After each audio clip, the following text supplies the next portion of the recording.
Om Agnaatimirandasya Gyananjala Shalakaya Chakshu Unmilitam Jena Tasmaye Shri Guruve Namaha Guruve Gaurachandraya Radhikaya Tadalaye Krishnaya Krishna Bhaktaya Tarabhaktaya Namo Namaha Yam Pravajantamana Pretyam Pretikrityam Dvaipayano Viraha Katara Ajuhava Putreti Tammayatayo Tarvo Vinirustam Sarvabhutam Munimanatoshmi Narayanam Namaskrityam Naram Chaiva Narotamam Devim Sarasvatim Vyasam Tato Jayatudiraye Angashyamila Chaturbhyabhito Mandikritendi Varam Jadyam Jagutam Rochisam Vihatam Patambarasya Shriya Vrindaranya Nivashinam Kridilasatamobi Amodaram Radhaskandanivochvala Bhujam Dayamodamodaram.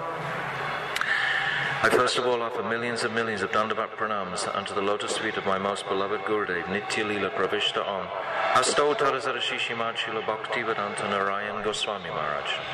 And the same again, millions of times, unto the lotus feet of our most beloved Nitya Leela Pravishta Om, Astottara Srimad Srila Bhaktivedanta Swami Srila Prabhupada.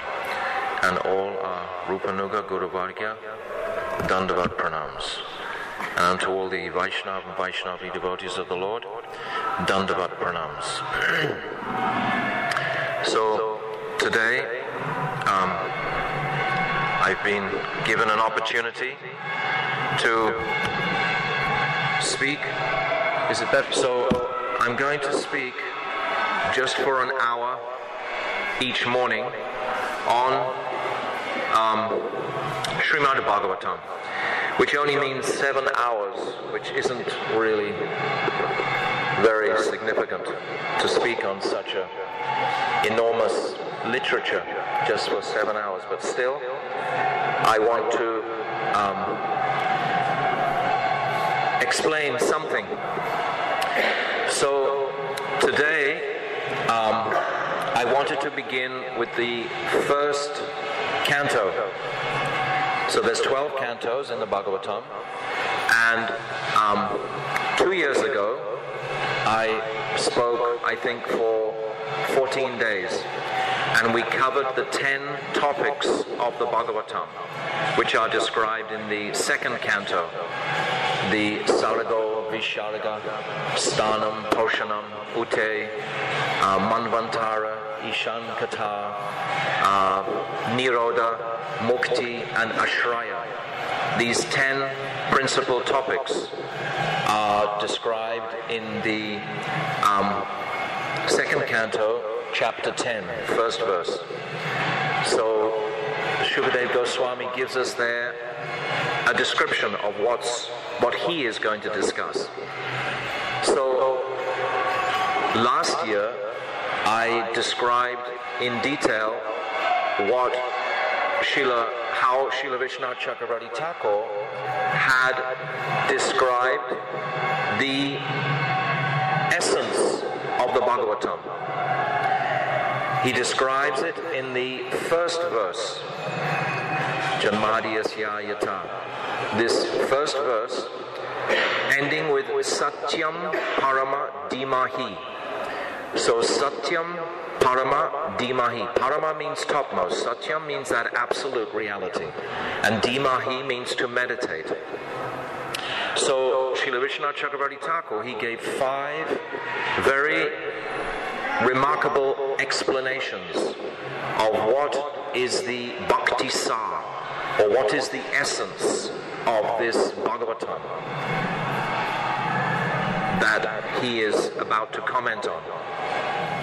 So his first explanation was that the Satyam Parama Dhimahi, can anyone remember what that was? The first explanation is Brahman, the impersonal Brahman feature of Krishna. This is described as the supreme goal, the supreme sa, the essence. So this is the first explanation, the Brahman. And then last year I explained for a whole day about that. So this year I'm just going to go much more quickly through. I'm going to come from a different angle. I'll describe gradually as we get into it. So this Brahman feature, we understand, is simply the effulgence of Krishna. It's described as possessing the Chit Shakti, the quality of knowledge. It doesn't have existence. It doesn't have the Sat potency, because in the effulgence there's no entity. Beyond the effulgence is the entity of Paramatma and then Krishna. So this Sat Chitananda is described in this way. I'm just going to be speaking in hints, and hopefully you will remember what we've spoken in previous verses, and if you have any questions you can ask them at the end. So basically I want to try and present today, anyway, an overview at least of the first canto, if we can get that far. So in this first verse, the first explanation that Vishwanath Chakravarti Thakur is proposing is that the Brahman feature is the essence of the Satyam Paramadimahi. And then he goes further than this, and he says, no, actually, the personal feature of Lord Narayan, this is the essence. Worship of Vishnu is the essence. So we see most people in the world, they are worshipping Lord Narayan and Lakshmi Devi. This is what they're worshipping in Vaikuntha Bhav, in a mood of Vaikuntha. But this only has 2.5 rasas. So how, when we understand there are actually 12 rasas, so how can this be the Satyam Paramadimahi? For some, this is the Satyam Paramadimahi. We must understand initially, of course, that there are billions and billions of living entities in the world, and each have a different perspective of what is the truth according to their particular adhikar. We can only understand a certain amount of truth. We only see things in a certain way. Srila Bhakti Rakshakshita Maharaj gives a very beautiful example. He says, for example, if you're walking on the street and there's a skyscraper, it seems very, very big. But if you're in a plane, it seems very small. So depending where you are, what is your personal perspective, that's how you will perceive the absolute truth. So the second explanation is Lord Narayan. And then he goes further and starts to describe Madhurya Bhav, the realm of Madhurya. Now we've crossed over from, first it was the Brahmajyoti, then it was Vaikuntha, and now we've come into the Madhurya realm, the realm of Madhurya, which consists of, he describes in detail, meeting and separation. There's Vipralamba and Sambhog. These two aspects are particularly prominent, or they're the main features of Madhurya Bhav. Without separation, the meeting is not as sweet. And when the meeting is there, if there's not a remembrance or a consciousness of Vipralamba, impending Vipralamba, just like the separation mood of Prem by Chitya, how she's sitting there on the lap of Krishna, and yet thinks that Krishna has gone away forever. Madhusudan has gone forever. This is what Madhumangal comes back and says. So in this condition, we see the height of Vipralamba.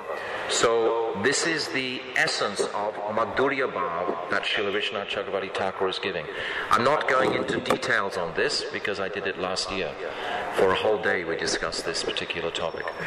So now the fourth proposition, that is the Satyam Paramadimahi, is Radha and Krishna themselves. That to focus on their pastimes, etc. This is the Bhakti Sar. This is what he's describing as the fourth explanation. And then there is so much beautiful description of the identity of Krishna and the identity of Radha in this fourth explanation. So now he gives the fifth explanation, higher than all of what I've just said. Brahman, Vaikuntha, Narayan, Madhurya Bhav, Radha and Krishna. Now what is higher than that? What could be possibly higher than Sri Radha? What is higher than that? Bhakti Devi herself. Bhakti Devi herself is higher than these other four aspects. It's our devotion. Our devotion. This is actually what we're trying to inspire. This is what the entire Bhagavatam is about. Inspiring our devotion towards Radha and Krishna. So that is the Bhakti Sa, is Bhakti Devi herself. Worship. And there's that beautiful verse, Aradayo Bhagavan Brajesha. This is establishing Krishna as that supreme object and his Dham, Vrindavanam. And then the second line, Ramya Kachit Upasana Vraja Vardu Vargena Vakalpite. The gopis who worship Krishna are our most worshipable personalities that we are following. We are following in the anugatya of the gopis.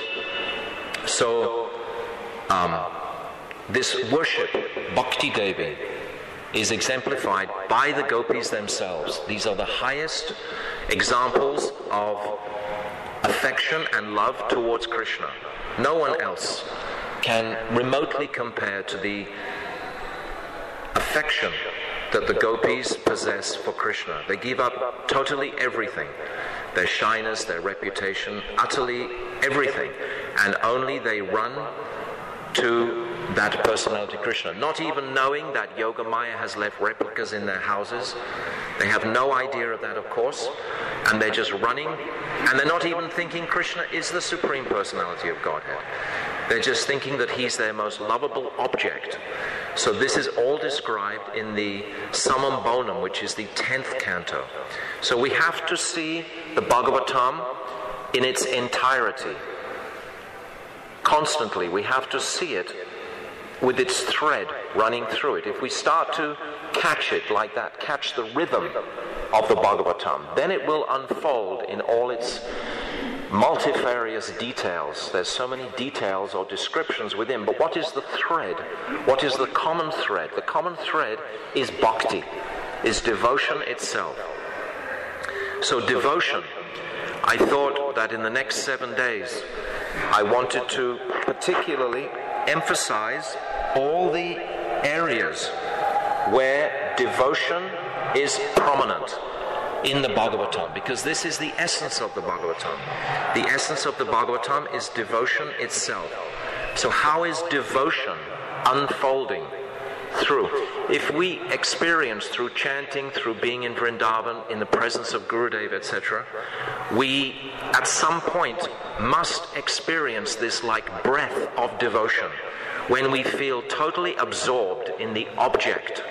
We feel totally absorbed in the sweetness of that mood of devotion. It can be devotion directly for Guru. It can be devotion directly for Krishna, directly for Radha, directly for his Dham, directly for the Vaishnavas, directly for the Shastra.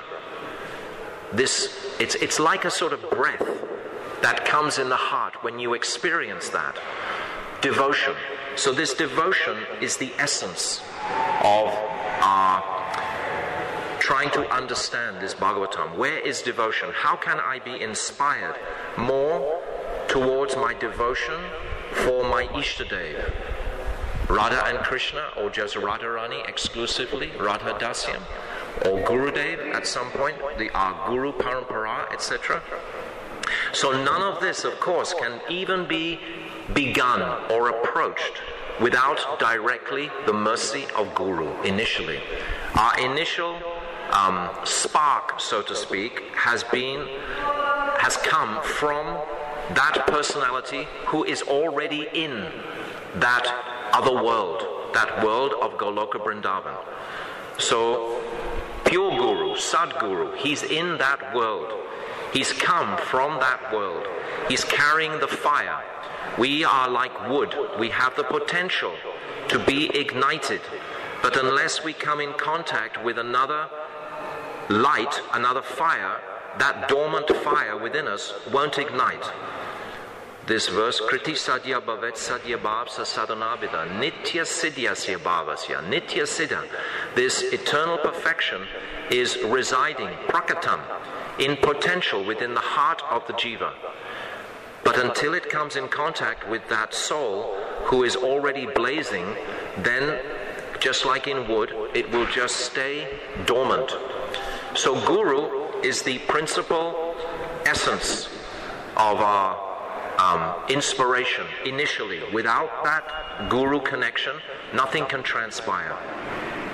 So we offer all pranam at the initial stage of our entry into this Bhagavatam by glorifying Sri Guru. Tadvidi pranipatena. One must approach Guru. Paripraseva.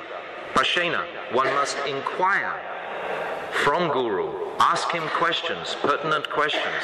Sevaya. Render service to Guru. And then in this way, Guru can upadekshayanti, he can reciprocate, he can answer all of those inquiries. Sadguru has the ability to purify every single doubt in the jiva. There is no more doubt. This is the tally stick or temperature gauge. We can tell if this is Sadguru, if every doubt in my heart has been pacified. This is Sadguru. So we offer all pranam. I wanted to just read momentarily, just a little bit, of Srila Vishwanath Chakravarti Thakur's Mangalacharyan, because it's very beautiful when we're just beginning to enter into this Bhagavatam. The first personality he's glorifying is Sri Chaitanya Mahaprabhu. Without the mercy of Mahaprabhu, how can we understand the highest conception of this bhakti ras? What is the highest conception of this bhakti ras that is delineated on the pages of the Bhagavatam? The highest conception is Parakiya Bhav. And this is the purpose of Mahaprabhu's advent, was to explain this Parakiya Bhav. Without the advent of Mahaprabhu, nobody could possibly understand Parakiya. This bhakti was principally being propagated in South India. It was very strong in South India, from Madhavacharya, etc. The Sampradaya Acharyas, Ramanuja, they had their place in South. And they were very Pakka Brahmanas. How could they begin to appreciate that this Supreme Lord would have relationships with other men's wives? It was inconceivable. They couldn't even go there. But Chaitanya Mahaprabhu himself, by his own example, by his teachings, by his associates, Rupa Goswami in particular, Raghunath Das also, Sanatan Goswami, all of the Goswamis, they were empowered to describe this Parakiya in such a way that even today, simple fallen souls in Kali Yuga can appreciate something of this without getting confused with the material, mundane, lusty desires that are there. We can see it as separate from that by the expertise of Rupa Goswami and our Guru Vargya. So this is the essence. So the first personality he's glorifying, of course, is Sri Chaitanya Mahaprabhu. Has raised a sweet shower of mercy, producing a river of devotion to himself, where the jivas play like elephants in the Ganga. May the dark cloud of Lord Krishna Chaitanya, made golden with a flash of lightning, illuminate the sky of my mind. So here everything is combined in the one verse. This is why I'm reading it. There's Mahaprabhu, there's Krishna, there's the devotees, the jiva and his devotion, and there's of course Srimati Radharani, the illumination, the flash of lightning that is illuminating the sky of his mind. I worship the one absolute truth Krishna, who is the eternal bliss and supreme consciousness, Nityananda Advaita Chaitanya, personified as the eternal Bhagavatam, which is the complete form of the Brahma Sutra.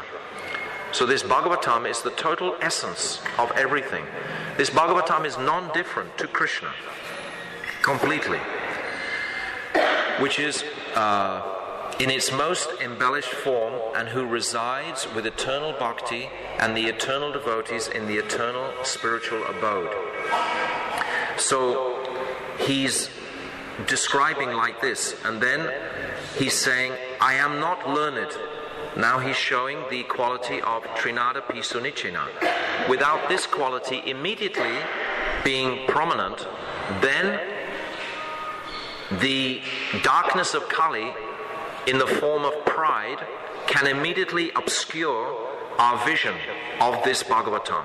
If pride starts to enter into any discussion, we lose it completely. The whole principle is based on this Trinada piece. This is what Gurudev said every single day of his life, practically, in front of us. This verse has to be embodied. So Vishwanath Chakravarti Thakur is saying this himself. I am not learned. Oh, I am rash in this attempt, the cause being either my own foolishness or the causeless mercy of the Lord gives rise to its manifestation, his commentary in other words, even in an unqualified person. If its cause is my foolishness, it will produce mockery. And if its cause is mercy of the Lord, it will produce bliss with every word for the devotees. So how beautiful. He's opening himself up because he's about to put his entire heart into the pages of 12 cantos. There's 18,000 verses. So he writes a commentary on 18,000 verses. It's not a small accomplishment at all. And he immediately is exposing himself. This will be a cause of mockery if it's by my own foolishness. Otherwise, it will be a cause of bliss for the devotees if it's empowered. In other words, he's giving all the power immediately to his Guru Vargya. Nothing is there for himself. So in this sense, we're seeing the essence of his commentary explained right in the very beginning, these 5 explanations, and the culminating in Bhakti Devi. So in this first chapter of Srimad Bhagavatam, there are 6 beautiful questions that Vishwanath Chakravarti Thakur describes. You should explain what is beneficial for all humanity. I'm trying to go quickly and slowly at the same time. It's not simple. Actually I feel I want to say so many things, but I'm trying to keep the thread of this devotion. That's the principle that we're going to be constantly returning to, the thread of devotion, because that is the bhakti sar, that is the essence. So the picture, of course, right now is that Sonaka Rishi is inquiring to Sutta Goswami. Sutta Goswami heard this Bhagavatam directly from Shukadev Goswami. He was present in that assembly. And now he has the seat of honor. And Shonaka Rishi is representing the 80,000 sages at Naimisharanya. Now, one interesting thing that Srila Vishwanath Chakravarti Thakur explains is that these sages were initially following the path of Sakam Karma Yoga. They wanted some fruit for their performance of this yajna, which was going to last 1,000 years. It's described in the 18th chapter of the first canto how their faces had become blackened by the smoke of the fire that they were performing their yajna. And they had a desire for Swaga Loka. They were sitting down for that desire. That was their initial intention. So this, again, shows the power of the Bhagavatam, because all of their hearts were completely transformed by hearing these words of the Bhagavatam. From having that material desire to achieve Swaga, they all were transformed to just wanting to hear about Bhakti. This was the result of the words that they heard from Sutta Goswami, describing, of course, Shukadev Goswami's dialogue with Parikshit. Shukadev dialogue with Parikshit doesn't begin until the very first verse of the second canto. Understand this sequence very clearly, that Shukadev Goswami makes his entry in the 19th chapter, the last chapter of the first canto, and he begins to speak in the first chapter of the second canto.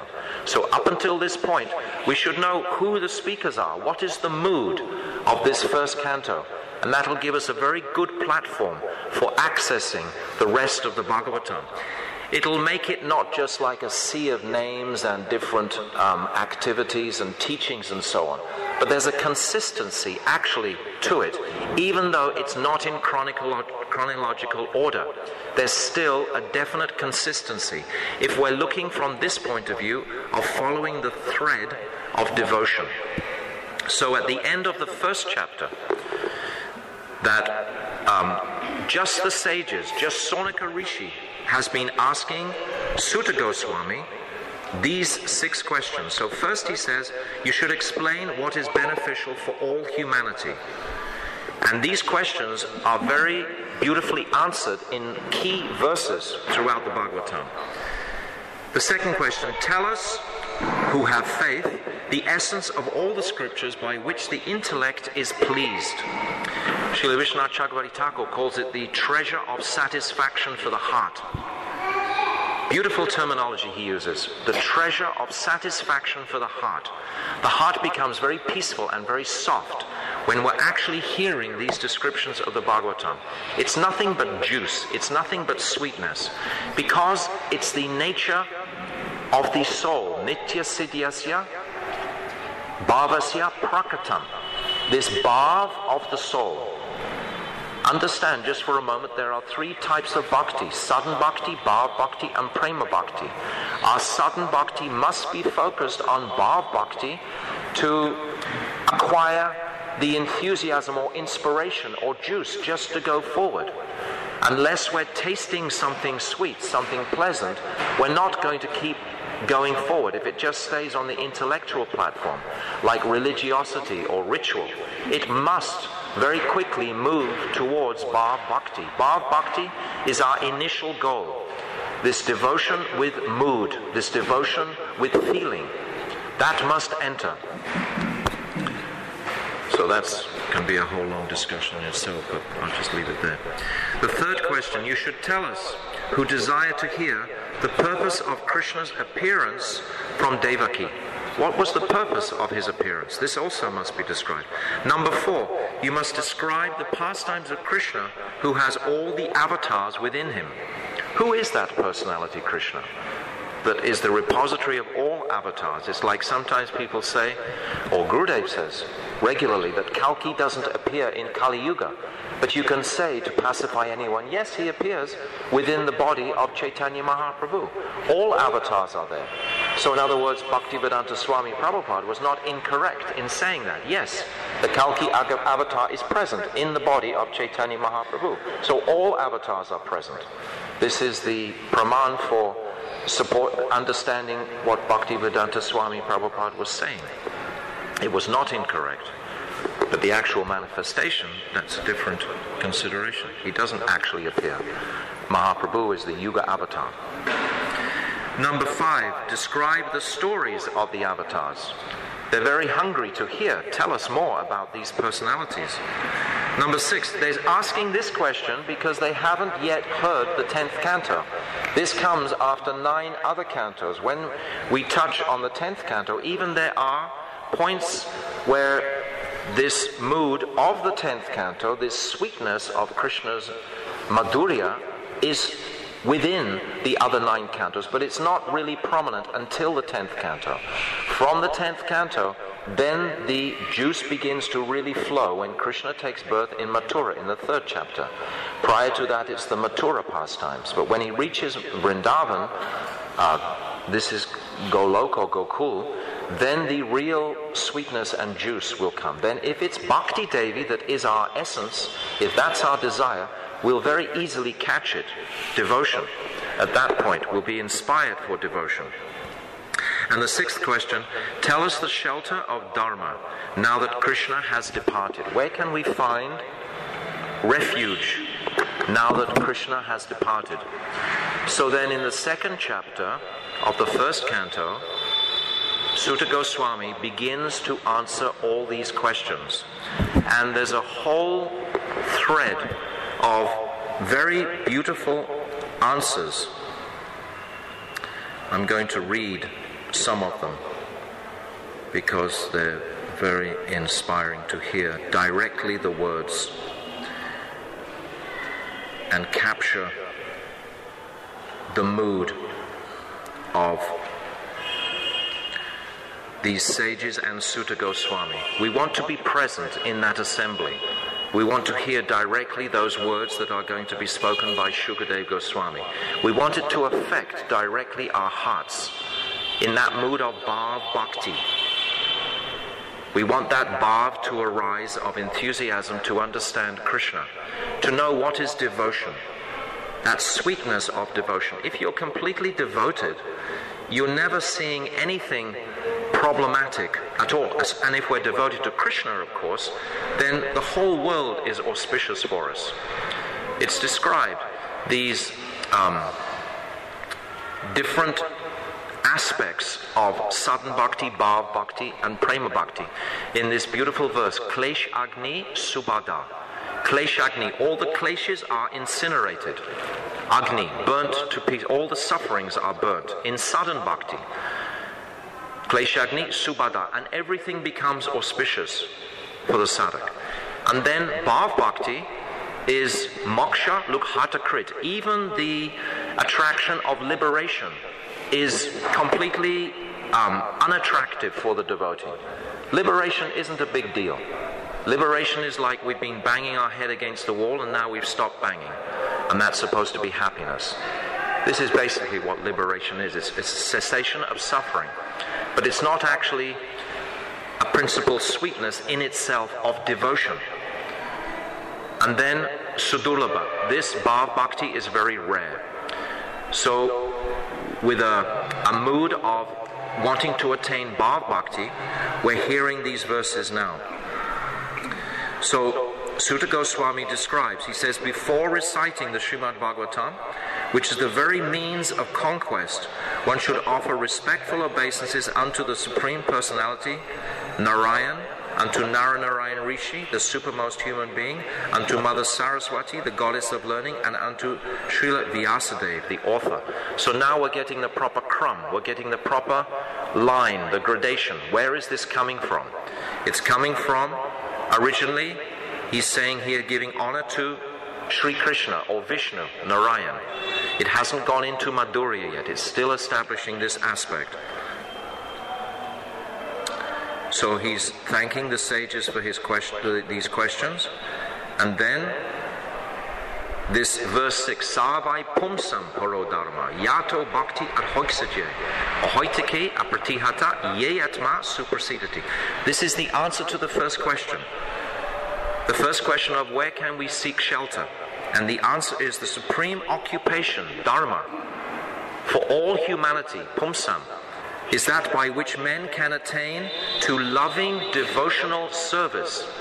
This loving devotional service. And then this devotional service is qualified in this verse. It's unmotivated and uninterrupted.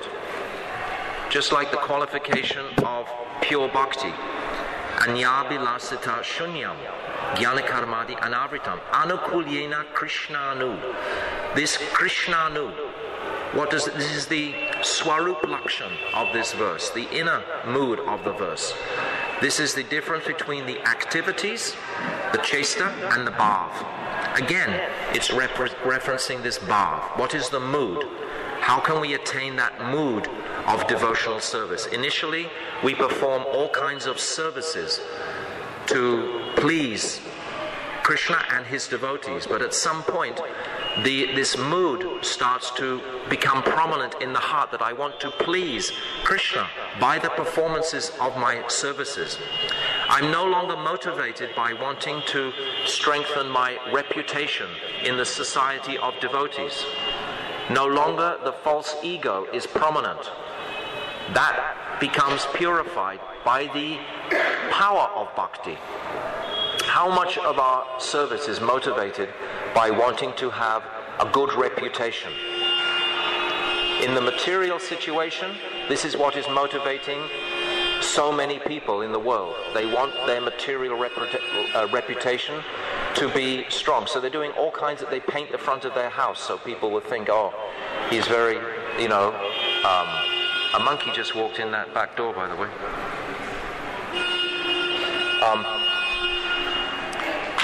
So they can control something. This is the other aspect, this mood of control, which is a more subtle aspect of the false ego.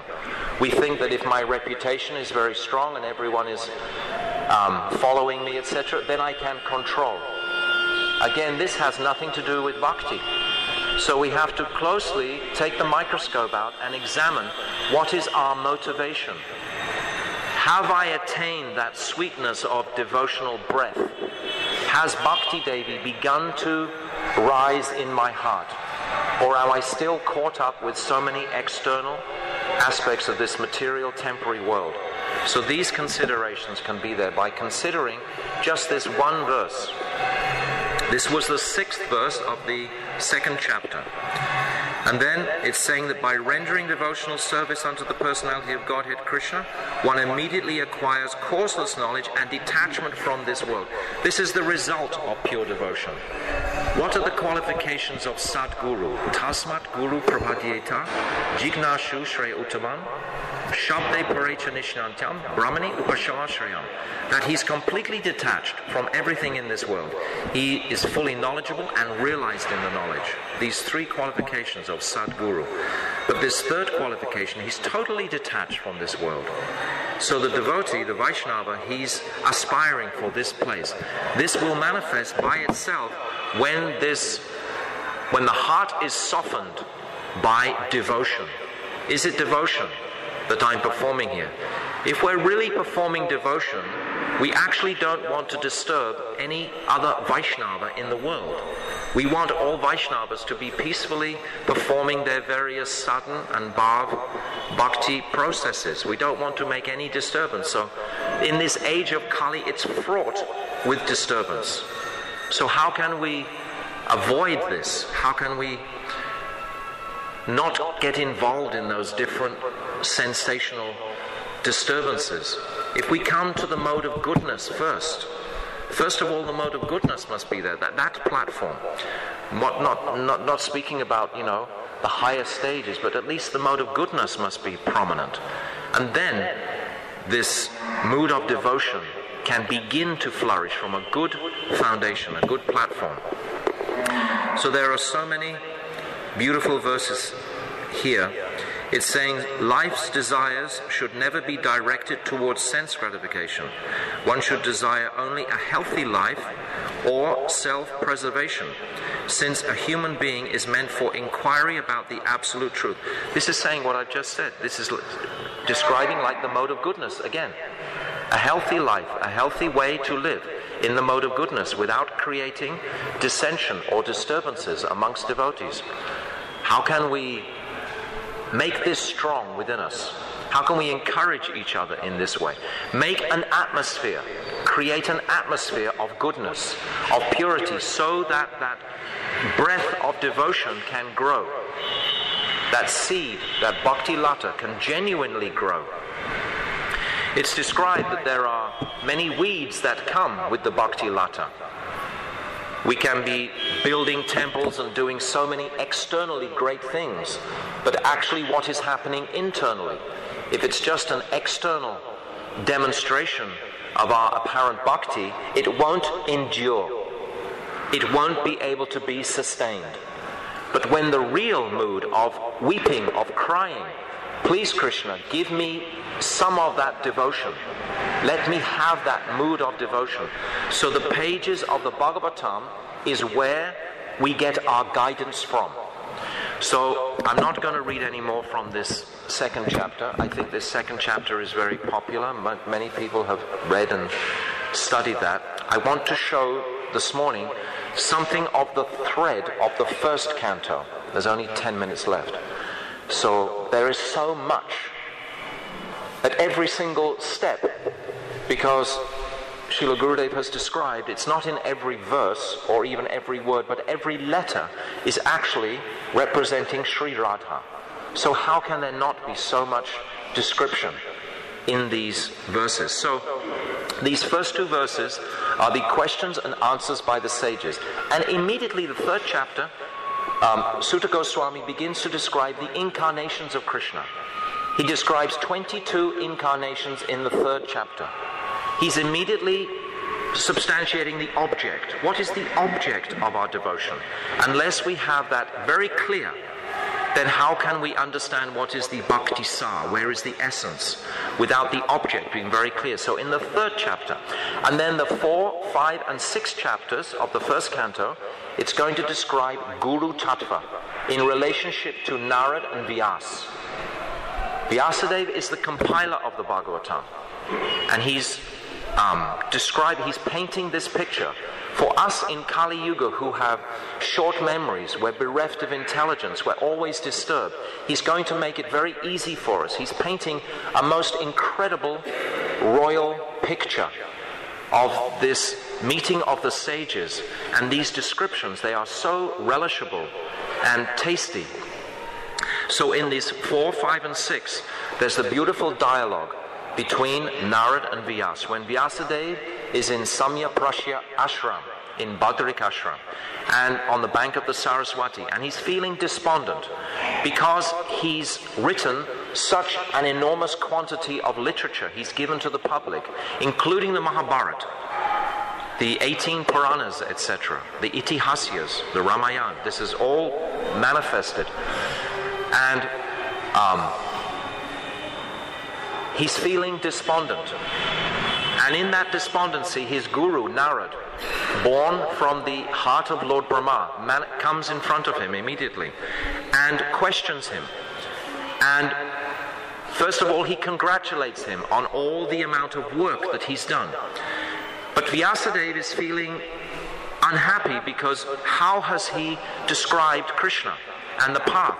What is the description? It's according to Karma Kand and Gyan Kand. Karma Kand means I perform some activity and I get some fruit back from it. Gyan Kand means I'm using my intelligence, actually ultimately desiring liberation. So most people are on this platform. So this is what Vyasadeva has given.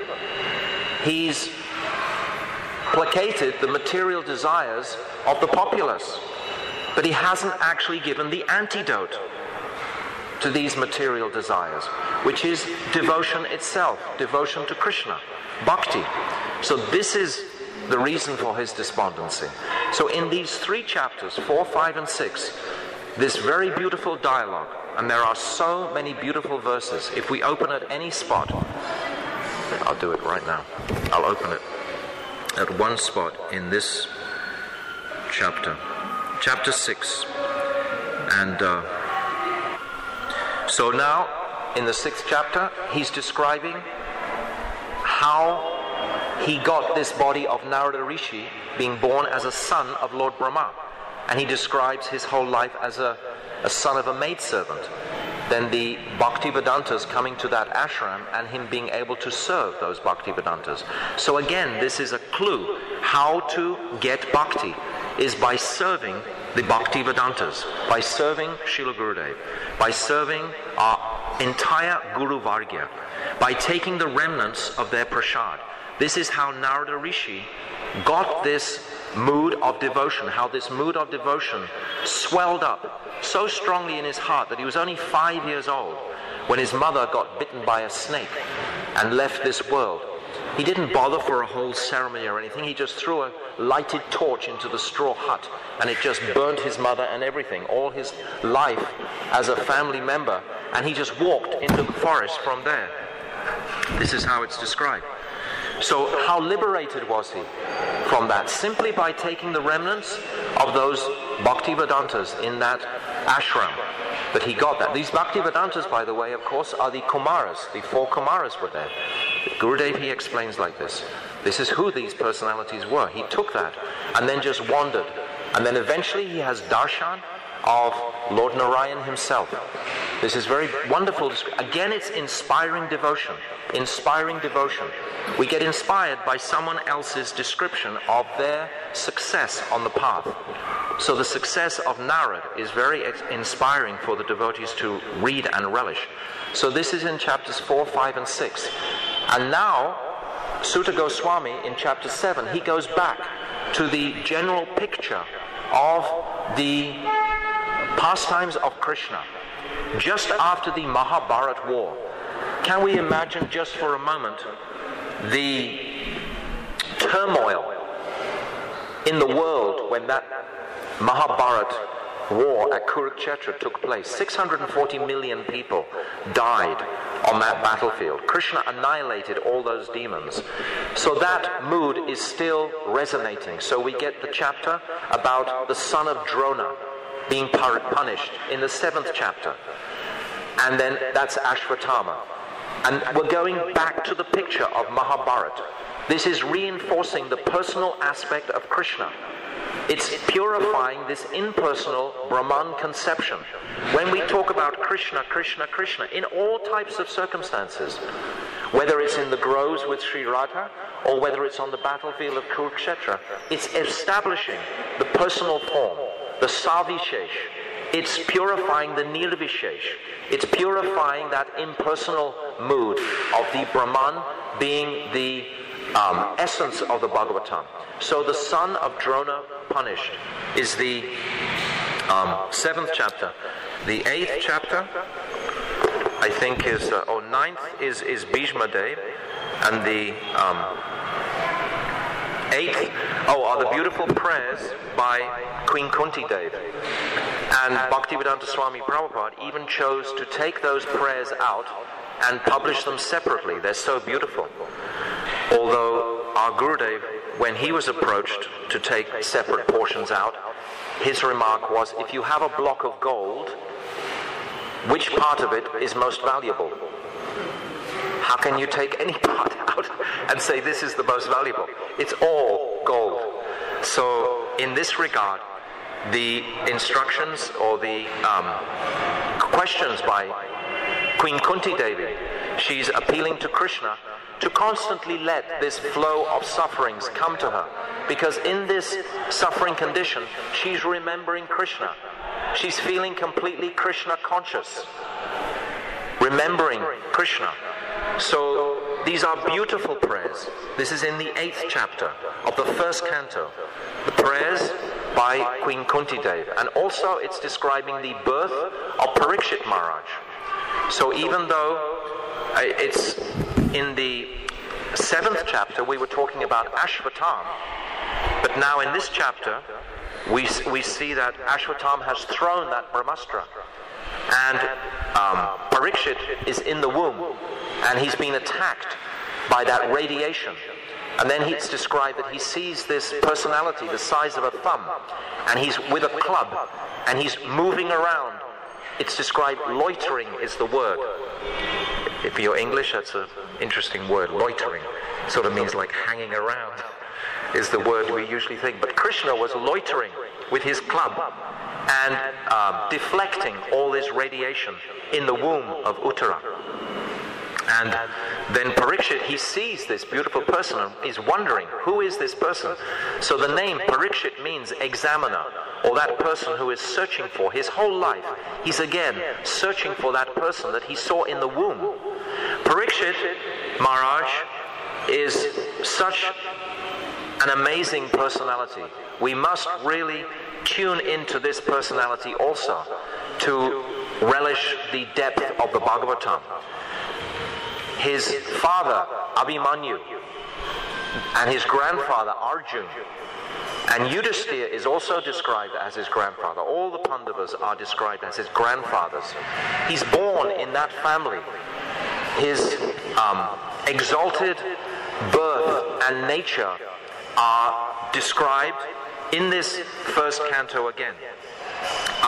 In this particular chapter, at the birth of Parikshit, all the astrologers, etc., they begin to glorify Parikshit,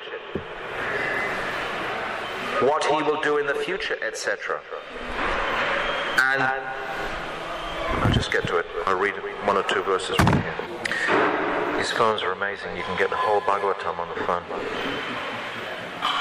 Very quickly accessible. How glorious is this Kali Yuga that you can carry it around with you. Okay, so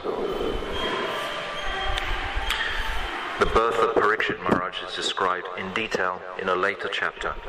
But this is just the aspect of his being saved by Krishna, is in this 6th chapter. And then the 9th chapter is, 8th chapter rather, I should have said, the prayers of Queen Kunti are the 8th chapter. The 9th chapter is about the passing away of Bhishma Dev on the battlefield of Kurukshetra. He's on a bed of arrows, and Yudhisthira Maharaj is feeling destitute of having killed so many people, left so many mothers without husbands or protection, and he's still feeling, even though it was a justified religious war, he's still feeling very unhappy about that. So then Krishna advises that they go and meet with Bhishma Dev, and Bhishma Dev will pacify Yudhisthira. So this is a very beautiful description of many aspects of what is man's occupation in the world. How should he live in the world? What should he do with his time and his life, etc.? What are the laws in the world, etc.? So this is a very informative chapter. This is all prior to the appearance of Shukadev Goswami. And now there are 2 chapters, 10 and 11, about chapter 10 is about the departure of Lord Krishna. It's described as the departure of Lord Krishna from Dwarka, but actually this is going to describe, oh no, sorry, I missed it here. No, these 2 chapters, 10 and 11, are describing Krishna leaving Hastinapur and going to his city of Dwarka.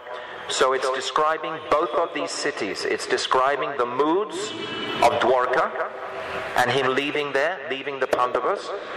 That's the Bhav in those 2 chapters. And then the next chapter, which is chapter 12,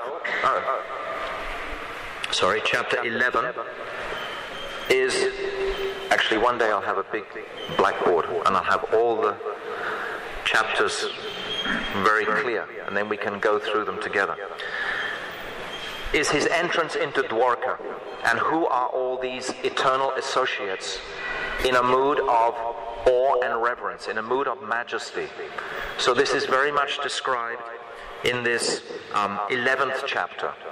This is very beautiful. Again, it's reinforcing this personal aspect of Krishna.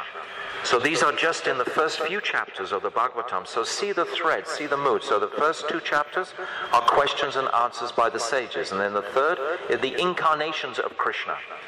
And then the 4, 5, and 6 is Narada and Vyas. And then 7 is Drona. And then 8 is Queen Kunti. And then 9 is Bhishma Dev instructions. And then 10 and 11 is Krishna leaving Hastinapur. And 11 is arriving in Dwarka. So there's a flow here. There's a current.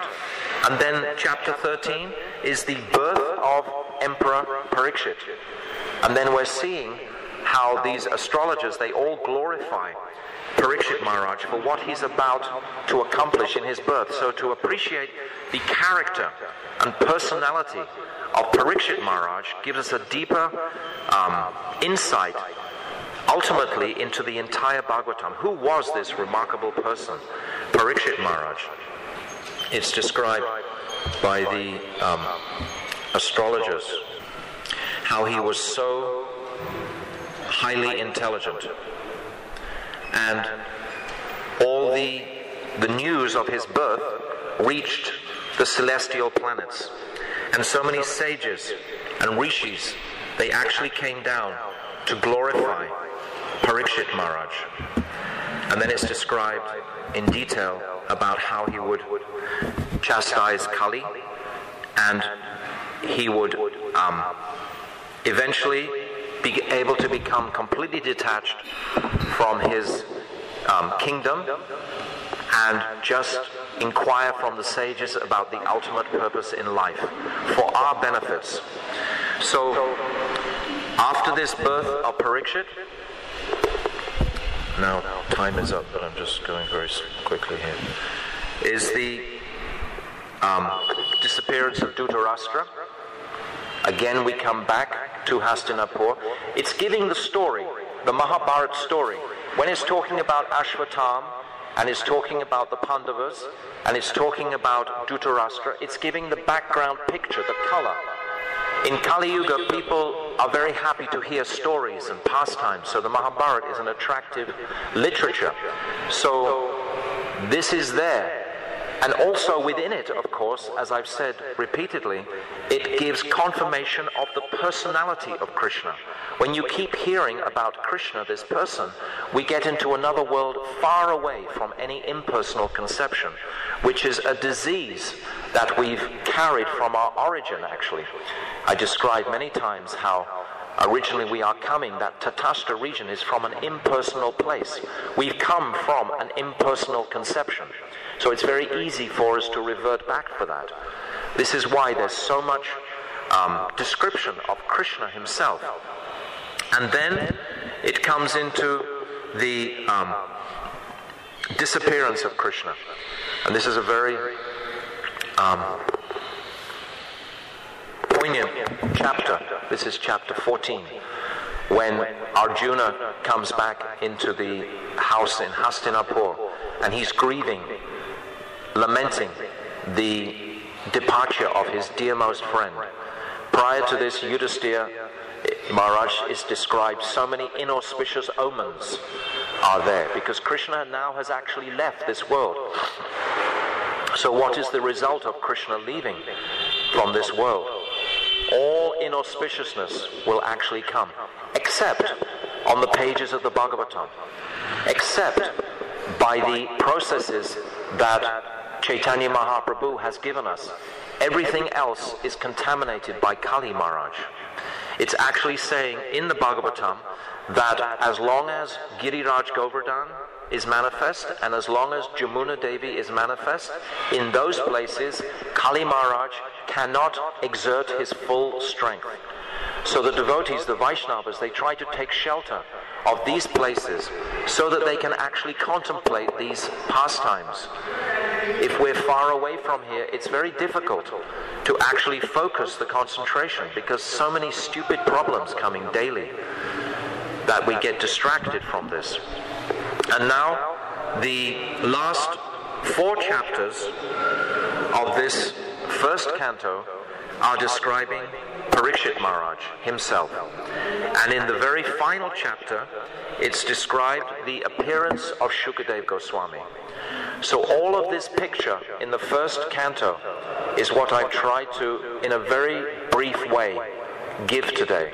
From the first questions, and then the answers by the sages, then the incarnations, and then the 3 chapters of Narada and Vyas, and then we come into the Mahabharata aspect of Drona, Ashvatam, and Queen Kunti's prayers, and Bhishma Dev, this pastime, and then we come into Krishna leaving Dwarka, leaving Hastinapur and entering Dwarka, and then we come to the birth of Parikshit, and then Krishna leaving this world, and then the glories of Parikshit Maharaj. So this is all making a platform for tomorrow for the second canto.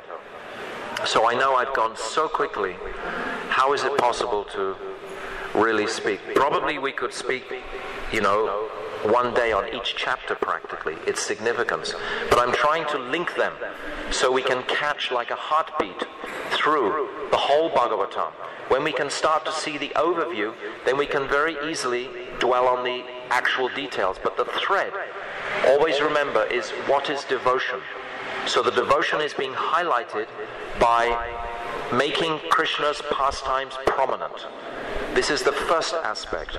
And it's in a mood of Aishwarya initially, even though it's laced with so much sweetness, because these are all his relatives, the Pandavas, etc. Queen Kunti is his maternal aunt.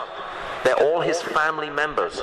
So it gives the devotee a gentleness in the heart of seeing Krishna with all his family members. It's not the same as Vrindavan or Madhurya fully, but it's something there of sweetness there amongst this majesty of Krishna. So that's just something. So sometimes we think that because Parikshit Maharaj only had 7 days left to live, that he was very intense about hearing, but actually we have no idea how long we have left to live. It's ridiculous for someone to think, oh, I have some disease and I'm going to die very soon. We all have some disease and we're all going to die very soon. All of us. None of us are going to be exempt. Some of us may die very soon. Some of us may live a little bit longer by material calculation. But ultimately, this is only a material consideration. We want the spirit soul to become inspired and enlivened in its eternal occupation of devotion to Radha and Krishna. So by these pages of the Bhagavatam, this thread of devotion, this current of devotion, is what is there and we can access. So first, like today, I've said so many about the external aspects, the pastimes and so on, but the thread, the deeper thread, is this bhakti sa, this devotion, is what is being inspired. And that devotion will blossom out in so many ways throughout, culminating, of course, in the 10th canto when we see the devotion of the Braja Ramanis. This is the highest devotion. So that we wait until the 10th canto. So, Srila Gurudev ki jai, Srimad Bhagavatam ki jai, Anantakota Vaishnava Vrinda ki jai, Gaur Premanandi, Hari Hari. We're supposed to start at 8 o'clock, so it's 9:15 now. If people want to come more at 8, then we can finish more at 9. Otherwise, we can go on. Are there any immediate small questions? We can answer questions here. What?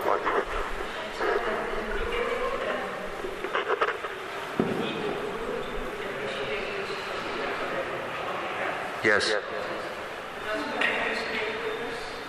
Say again? Of course. Of course. No, don't misunderstand.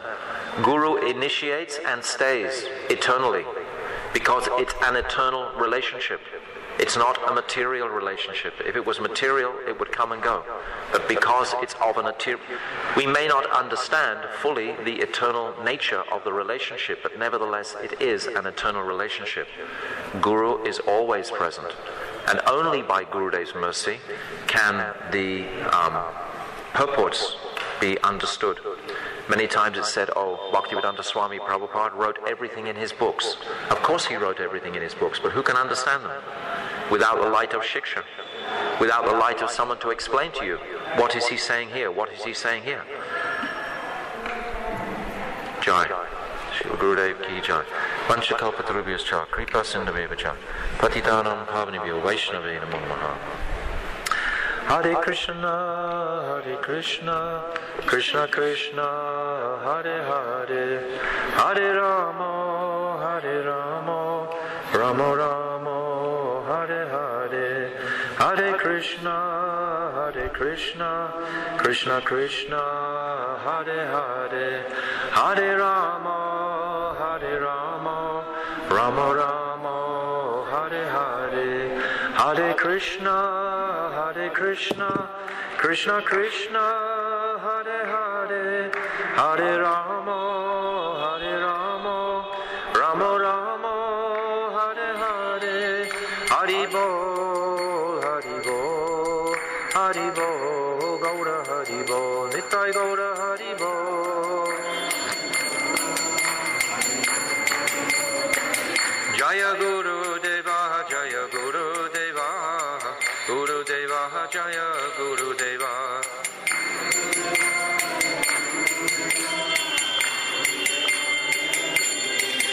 Jaya Sachinandan, Jaya Gaura Hari, Sachinandan, Jaya Gaura Hari, Jaya Nandan, Jaya Gaura Hari, Sachinandan, Jaya Gaura. O Jaya Radha, Gopinath Radha, Gopinath Radhe.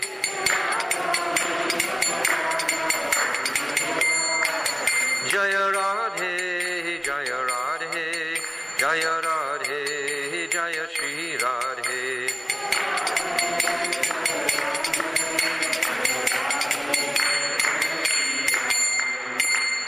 Gaur Premanandi, Hari Hari Bol. Vanchakalpatarubhyascha, kripa sindhaveva cha, patitanam pavanibhyo vaishnave namo namaha.